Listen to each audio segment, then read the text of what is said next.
which connotes that all the houses are ready to march forward.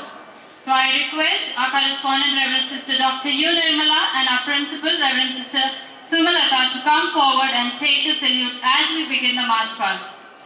March Past is all about synchronization and teamwork. Marching in a contingent demands alertness and unspoken coordination.